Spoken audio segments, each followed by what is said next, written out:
সেটা আয়নাঘর ছিল ডিজিএফআই এর, যেটা প্রথমে আমাকে গুম করে সেখানে রাখা হয়েছিল। পরবর্তীতে ডিবি অফিসে আমাদের নানাভাবে আমাদেরকে নির্যাতন করা হয়েছে, মানসিক শারীরিকভাবে আমাদের অভিভাবকদেরকে হেনস্থা করা হয়েছে এবং একটা পর্যায়ে তারা নারী সমন্বয়কদেরকে আরও গ্রেফতার করে আনার হুমকি দিয়েছে এবং একটা পর্যায়ে তারা আমাদেরকে হুমকি দিয়ে জোরপূর্বক আমাদের দিয়ে সেই লিখিত বক্তব্যটি পাঠ করায়, মোবাইলে ভিডিওটি ধারণ করে পরে সেটি মিডিয়াতে ছড়িয়ে দেয় এবং প্রধানমন্ত্রীর দপ্তরে আমাদেরকে নিয়ে যেয়ে আমরা সমঝোতা করেছি এরকম একটা দৃশ্য জনগণকে দেখাতে চেয়েছিল। আমরা তখন অনশন শুরু করি এবং বাইরে যেহেতু রিট হয়েছিল, আইনজীবীরা আন্দোলন করছিল, আমাদের শিক্ষকরা এবং সাধারণ মানুষ আন্দোলন করছিল আমাদের মুক্তির দাবিতে, সেই প্রেক্ষাপটে আমাদেরকে তখন ডিবি ছাড়তে বাধ্য হয় এবং ছেড়ে আমরা আমাদের অবস্থান তখন পরিষ্কার করেছিলাম। প্রথম দফা আয়নাঘরে কি আপনাকে নিজেকেও তো হুমকি দেওয়া হয়েছিল যে আপনি যেন আর ফিরে আসতে পারবেন না, সেটা যদি প্রথমে আমি তো পরবর্তীতে সরকারের দায়িত্বে থাকা অবস্থায় সে ডিজিএফআই হেডকোয়ার্টার আয়নাঘরে আমি নিজে গিয়েছি, যেই রুমে আমাকে রাখা হয়েছিল আমি আইডেন্টিফাই করতে পেরেছিলাম। ফলে আমাকে গুম করা হয়েছিল। আমি যদি বেঁচে থাকতে চাই, অন্য সমন্বয়কদের যদি মুক্তি নিশ্চিত করতে চাই, তাহলে আমরা যাতে আন্দোলন থেকে সরে আসি, এই বিষয়টি তারা বারবার নিশ্চিত করতে চেয়েছিল যখন আন্দোলনটা গণ আন্দোলনের দিকে রূপ নেয় তখন থেকেই।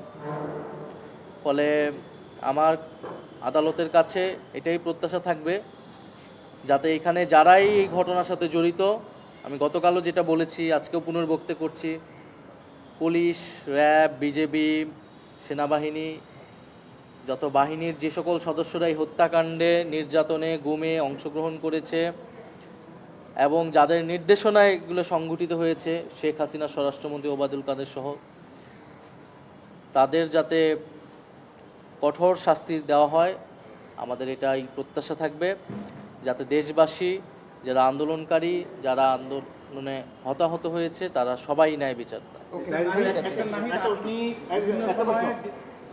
আপনি গতকালকেও গণমাধ্যমের কথা বলেছেন, জুলাই আন্দোলনে গণমাধ্যম, ইলেকট্রনিক গণমাধ্যম আপনি সহায়তা করেনি এবং পরের দিন যে হয়েছে সেখানে সহায়তা করেন। গণমাধ্যম কি তার আগের অবস্থায় আছে নাকি এখন স্বাধীনতা ভোগ করছে? আপনি তো যে দায়িত্ব ছিলেন, যদি অপ্রাসঙ্গিক হলেও আপনি যদি উত্তরটা একটু দেন।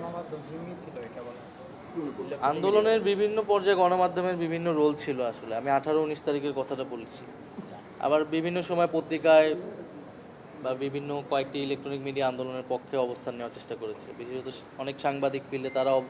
ফলে সেখানেও আসলে ফ্যাসিবাদের পক্ষ যেমন ছিল, আবার ফ্যাসিবাদের বিরুদ্ধে অবস্থানও ছিল। এখনকার অবস্থা কিন্তু মিডিয়া, আমরা যেই প্রত্যাশা আমাদের ছিল, যদিও আমিও দায়িত্বে ছিলাম, সেই অনুযায়ী কিন্তু মিডিয়ার সংস্কার হয়নি এবং মিডিয়া এখনও নিয়ন্ত্রিত আমি মনে করি। মিডিয়া, ডিজিএফআই আগে যেভাবে মিডিয়া নিয়ন্ত্রণ করত, বিভিন্ন নিউজ প্রকাশ করত, এখনও সেই চর্চা রয়েছে। রাজনৈতিক দলের নিয়ন্ত্রণ রয়েছে, বিভিন্ন কর্পোরেট প্রতিষ্ঠানের নিয়ন্ত্রণ রয়েছে। আমি যেই সময়টুকু দায়িত্ব পেয়েছিলাম, আমি আমার পক্ষ থেকে গণমাধ্যম সংস্কার কমিশন করেছিলাম। তাদের দায়িত্ব ছিল এই পুরো বিষয়টাকে সংস্কার প্রস্তাবনা করে সরকারের মাধ্যমে এটা বাস্তবায়ন করা। আমরা মিনিস্ট্রি থেকে যে মামলাগুলো হয়েছিল সাংবাদিকদের বিরুদ্ধে, যাদের বিরুদ্ধে অভিযোগ ছিল, একটি কমিটি করা হয়েছিল যারা মামলাগুলো নিয়ে পর্যালোচনা করবে। আইন মন্ত্রণালয় সাদাশি সুপারিশও করেছিল। বাকিটা আইন মন্ত্রণালয় এবং স্বরাষ্ট্র মন্ত্রণালয়ের দায়িত্ব ছিল। যারা ফ্যাসিবাদের দোষর ছিল, যে সকল সংবাদ মাধ্যমের কর্মীরা, তাদেরকে বিচারের আওতায় আনা।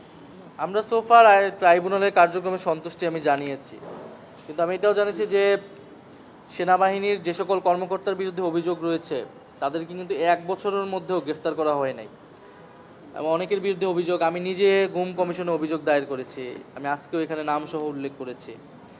ফলে গুমের ঘটনায় এবং যারা অভ্যুত্থানে রামপুরা, বাড্ডাসহ বিভিন্ন জায়গায় যে সকল সেনা কর্মকর্তা, অফিসাররা গুলি চালিয়েছে, তাদেরকে কেন গ্রেফতার করা হচ্ছে না, এই বিষয়ে আমার সন্দেহ রয়েছে।